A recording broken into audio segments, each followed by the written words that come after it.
Big conference in Ethiopia this week with election organizations and governments from various countries on our continent looking at the role of social and digital media in elections in Africa. Ahead of our polls next year, there's some fears that social media could be used to influence voters.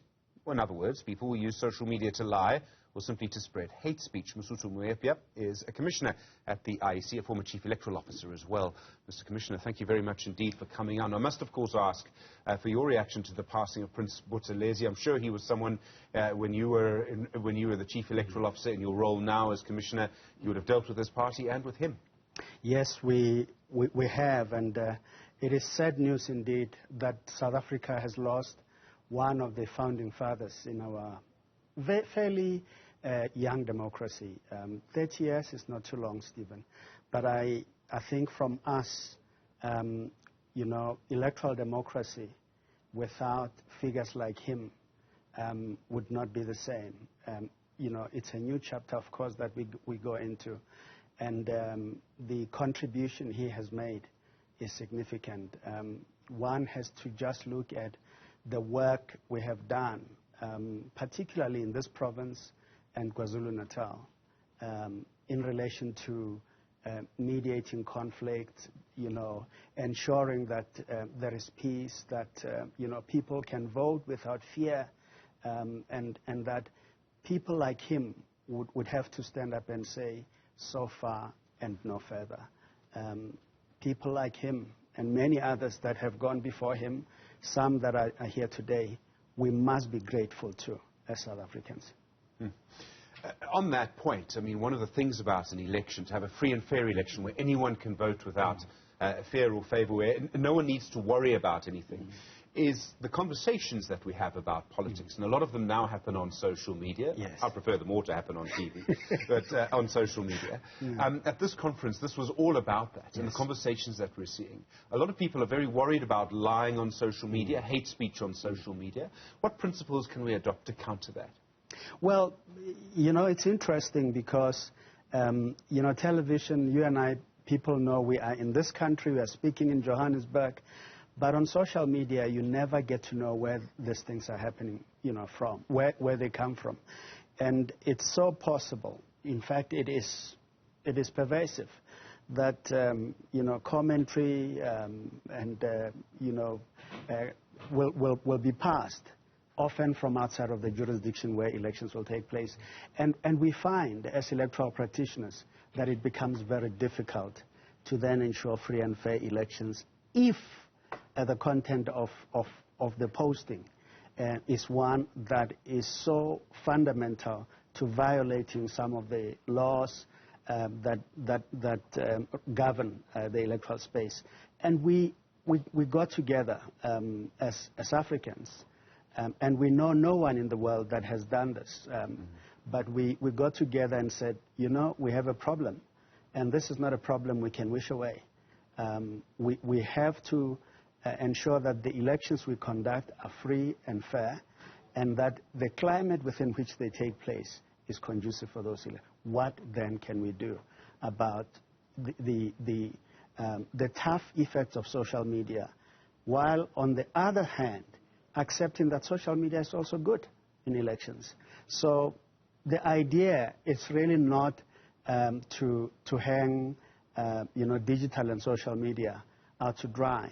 It is to look at how best we could use those technologies to enhance the work that we do.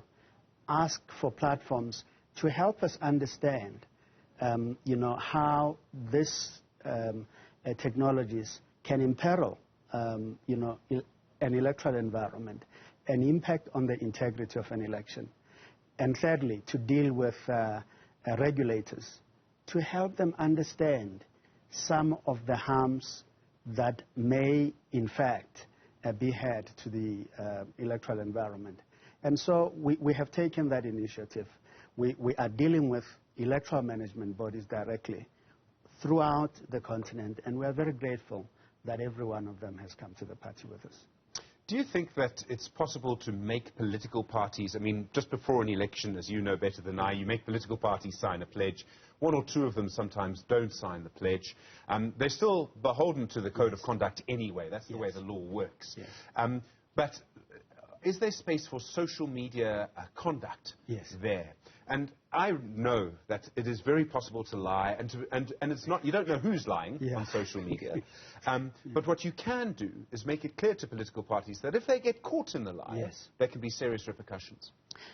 Stephen, we are one of very few countries in the world that have already had a case decided where a posting was made on social media and a candidate in an election was disqualified 2 days before that election took place.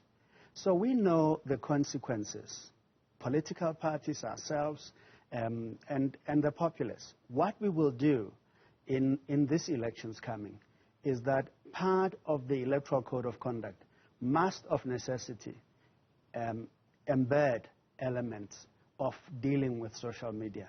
And it's not intended to shut social media, because we need it.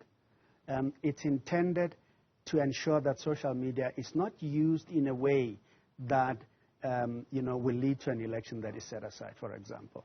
We have to safeguard that. And we have to ask people to use it responsibly. We've seen in the past the power of WhatsApp, and I raise WhatsApp in particular. I know many people classify it as social media. It could be classified in other ways too. But because the conversations there are encrypted, if you and I converse with each other, no one knows. We've seen the power of voice notes perhaps in Phoenix in 2021.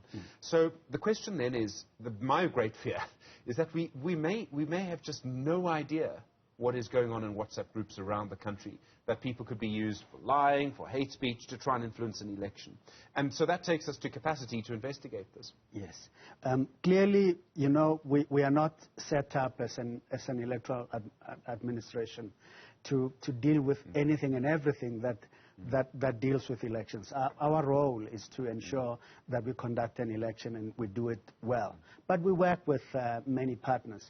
And in this space, I must say that we are very grateful to be working with social media platforms. Elections and social media, but some of the themes do come through, is Newzroom Afrika. He is a commissioner at the IEC. Commissioner, apologies for the interruption there. Just to pick up on one of the strands of the conversation, we saw Mr. Chlabisa talking about the wounds of the past, talking, of course, about a time of political violence that goes back many years. One of the concerns about social media is that they can stoke old wounds. They can create new wounds. Is there a duty on all political leaders in all of their conversations to make sure that we don't reopen old wounds and create new ones? Absolutely, Stephen, and I think that was a good point made by the leader of the IFP. In KwaZulu-Natal, this loss of Prince Mangosuthu Buthelezi comes at the back of a situation where we have a lot of by-elections taking place. And this is a time where we will need absolute restraint from all sides, from the citizenry, from political parties, and from everyone that seeks to ensure that peace and democracy thrive in our country. Mr. Commissioner, I really appreciate you coming in. Apologies for the interruption. Newzroom Afrika is a commissioner at the Electoral Commission, a former chief electoral officer.